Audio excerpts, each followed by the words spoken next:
Hello students, today we will discuss about lifelines of national economy. This is the last chapter of your geography book, and here we all see that which one are the lifelines of national economy. तो कौन कौन से ऐसे means of transport हैं जो कि क्या है नेशनल इकोनॉमी के लिए लाइफलाइन का काम करते हैं. So students, here before I'll start means of transport and we are discuss about land, water and air transport. Firstly, we all see that how can these play an important role for our national economy.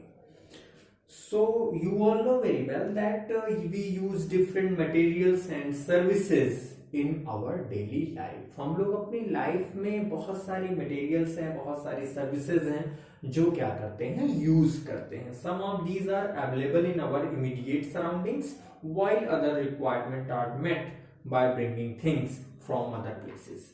कुछ ऐसी चीजें होती हैं जो हमारे आसपास मिल जाती हैं और कुछ ऐसी चीजें होती हैं जिन्हें हमें कहीं बाहर से मंगाना पड़ता है. जैसे कि अगर हम लोग बात करें अपने लोकल एरिया की जहां पे हम लोग रहते हैं, तो मार्केट्स हैं, अवेलेबल हैं पास में, लेकिन कुछ ऐसी चीजें हैं जहां पे हमें कुछ चीजों के लिए क्या करना पड़ता है, बाहर भी जाना पड़ता है. मतलब अपने घर से कुछ दूरी को भी कवर करना पड़ता है, जिसके बाद हमें क्या होता है, वो चीजें आसानी से मिल पाती हैं. या उन प्रोडक्ट्स को हम क्या करते हैं, ऑनलाइन कह लीजिए, या उसका ऑर्डर प्लेस करते हैं और उसके थ्रू फिर क्या होता है, वो जो सर्विस है या वो जो मटेरियल है या वो प्रोडक्ट है, वो क्या होता है, बाय लैंड है या बाय वाटर है या एयर के थ्रू है, वो क्या होता है, हमें मिलता है.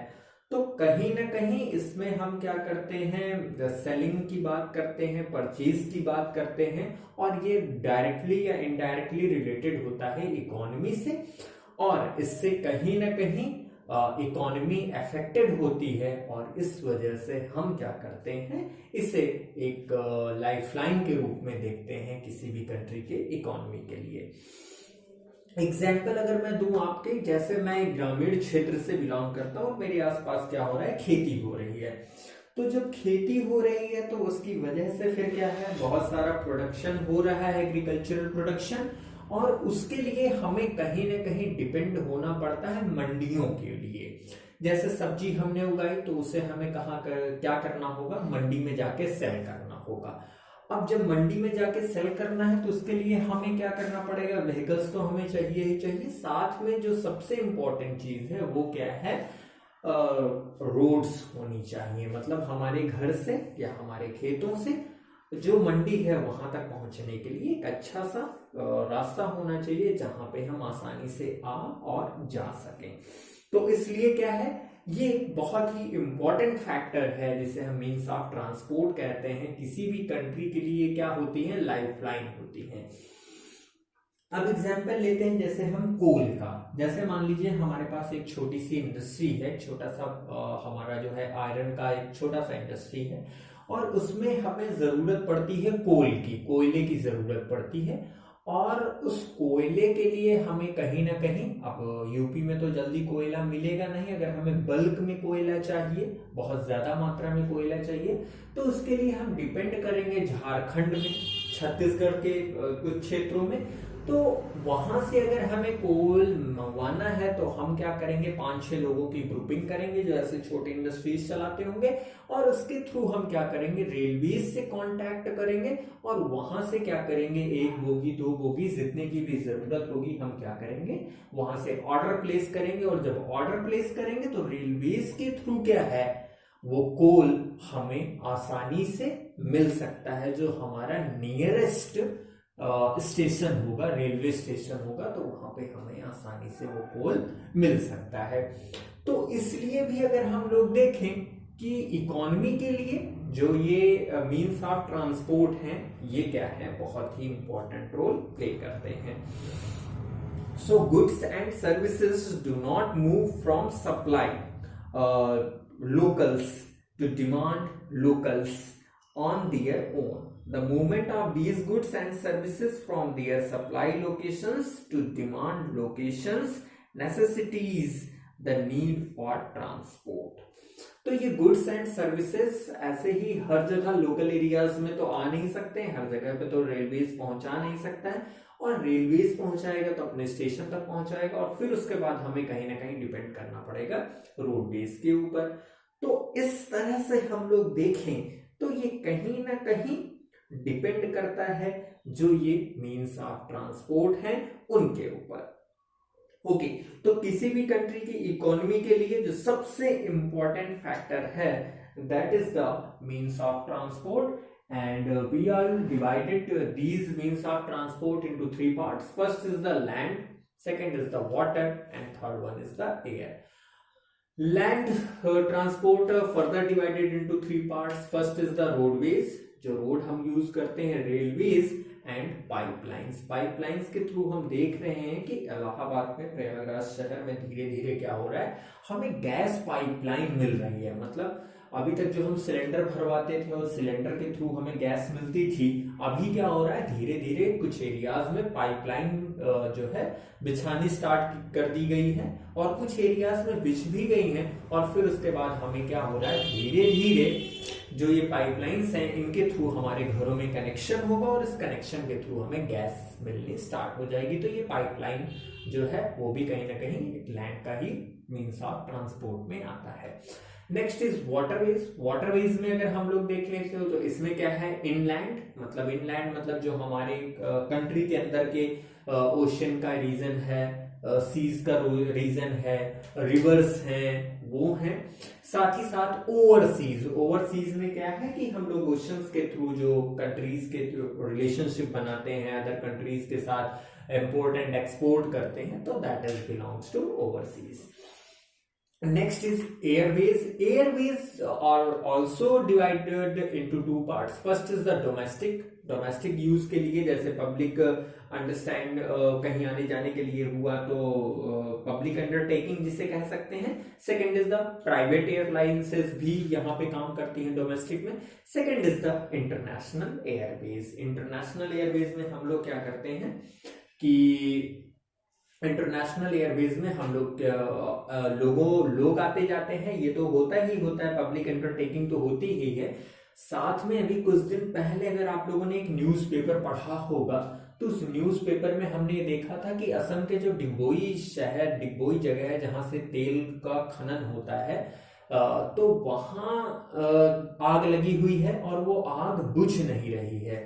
तो उस आग को बुझाने के लिए 70,000 टन का एक जो है मशीन आई है जो कि वो क्या करेगी, इस आग को बुझाने में काम देगी। तो वो हमने क्या किया है, एयरलिफ्ट किया है, मतलब एयरवेज के थ्रू जो है वो हमने वो मशीन मंगवाई है और उसको उस पश्चिम बंगाल शहर में वो उतरी है। तो पश्चिम बंगाल से असम तक जाने में उसे माना जा रहा है कि 14 दिन का समय लगेगा। तो ये क्या है, एक एग्जाम्पल है इंटरनेशनल एयरवेज का। So students, we all also see that the railways, airways, waterways, newspapers, radios, televisions, cinemas, internet have been contributing to its socio-economic progress in many ways. तो ये सारी चीजें हैं जो कि क्या करती हैं, पूरी कंट्री को या कह लीजिए कि पूरे वर्ल्ड को क्या हो रहा है, एक समाज में कन्वर्ट कर दे रहा है, एक समाज के रूप में हमें जोड़ते हुए मिल रहा है। So लैंड ट्रांसपोर्ट की अगर हम लोग बात करें तो फर्स्ट इज द रोडवेज। अब रोडवेज की अगर हम लोग बात करें तो रोडवेज में क्या है, in India roads are classified in the 6 classes according to their capacity. तो अगर हम लोग देखें इंडिया में, तो इंडिया में कितने हैं रोडवेज के, 6 क्लासिफिकेशन हम लोगों ने किया हुआ है, इसके अलग अलग नाम हैं। तो फर्स्ट अगर हम लोग बात करें तो that is the golden quadrilateral super highways. इसे हम क्या कहते हैं, गोल्डन क्वाड्रिलेटरल सुपर हाईवेज।